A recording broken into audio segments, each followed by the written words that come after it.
Stéphane Miret, adjoint au chef d'établissement du centre pénitentiaire de Riom. Donc j'ai démarré mon parcours en qualité de surveillant en 1996, affecté au centre pénitentiaire de Fresnes, où j'ai officié environ une douzaine d'années, établissement où j'ai pu avancer, évoluer en grade, en qualité de premier surveillant, puis en qualité l'ex-officier, c'est-à-dire chef de service pénitentiaire, et ensuite officier, et en poste aussi, avant de partir, chef de détention. En 2009, j'ai été affecté à la maison d'arrêt de Mende en qualité d'adjoint au chef d'établissement. J'y ai pu aussi être affecté en qualité de chef d'établissement quelques années suivantes, et ensuite être affecté à la maison d'arrêt de Montauban en qualité également de chef d'établissement. À l'issue de cette période, j'ai pu accéder au tableau d'avancement des directeurs des services pénitentiaires, et mon premier poste a été Villefranche-sur-Saône. Puis enfin, muté en tant qu'adjoint au chef d'établissement au centre pénitentiaire de Riom. Donc j'ai mis 2 ans pour postuler au 14 juillet. La première année, j'ai pu communiquer avec le directeur interrégional de Lyon, M. Stéphane Scotto, pour lui dire mon souhait de postuler au 14 juillet, ce qu'il a rapidement validé et m'a même motivé à le faire. Seulement, pour diverses raisons, à cette période-là, j'étais moins disponible. Et puis j'ai donc postulé l'année suivante. Monsieur Scotto, toujours présent, m'a à nouveau transmis sa confiance et je lui en remercie d'ailleurs et a validé cette candidature. Les raisons pour lesquelles j'ai postulé, c'est des raisons personnelles, professionnelles également, l'évolution, valider l'évolution dans mon métier, de surveillant jusqu'à directeur, mais aussi familial. Petit-fils d'un Espagnol ayant traversé les Pyrénées pendant la période franquiste, Espagnol républicain, chassé de son pays, condamné à mort, fuyant le pays et finalement embrassant les valeurs républicaines de la France au fur et à mesure des années et de la famille qui a pu être conçue à cette période-là. Un père dans la fonction publique et plus particulièrement la police me paraissait aussi important pour toutes ces valeurs d'être présent au 14 juillet. En ce qui concerne la sélection du chef de corps issu des rangs des directeurs des services pénitentiaires, est une sélection qui est à l'écrit. Donc une lettre de motivation, un curriculum vitae, a été envoyée d'abord par la voie hiérarchique, comme je l'indiquais, au directeur interrégional, et qui lui-même l'a transmis au directeur de l'administration pénitentiaire.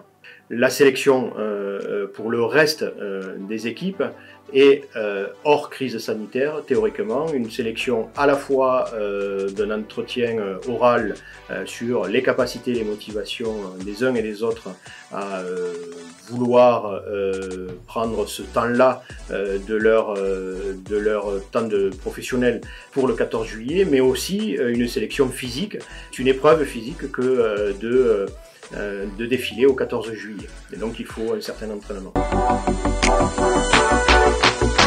Déjà, effectivement, 3 semaines de bloqué dans un agenda, bien c'est pas évident. Donc il a fallu...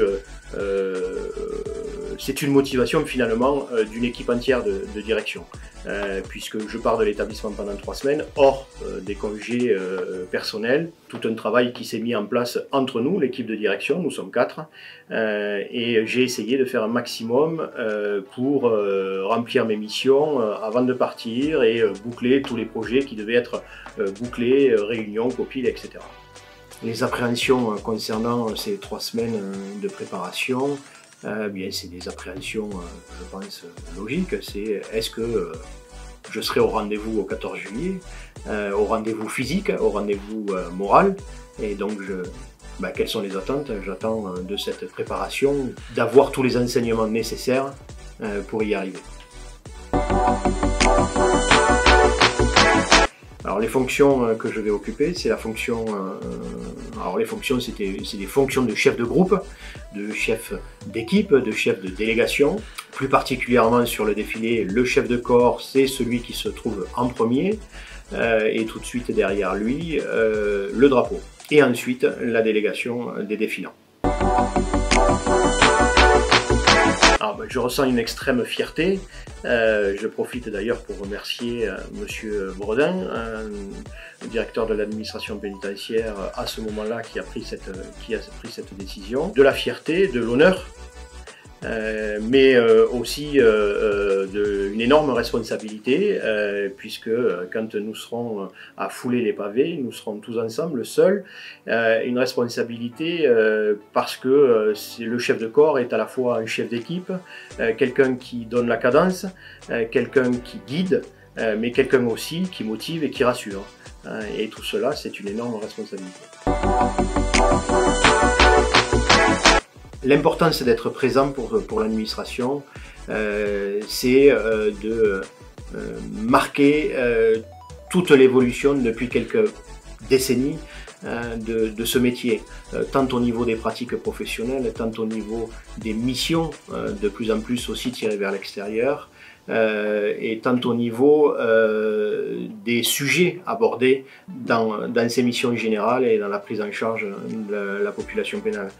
Les moyens qui ont été mis dans cette administration, eh bien c'est ça aussi, c'est voilà, avoir l'honneur de défiler, c'est avoir l'honneur et de communiquer sur ce métier et sur ses missions.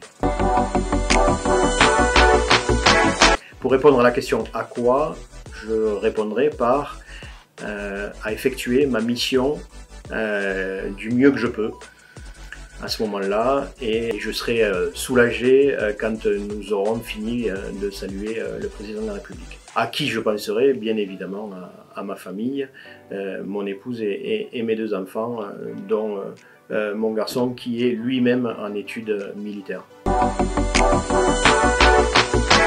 La préparation mentale, c'est une préparation simple, être le plus équilibré possible, être entouré, éviter que le stress monte de plus en plus fort.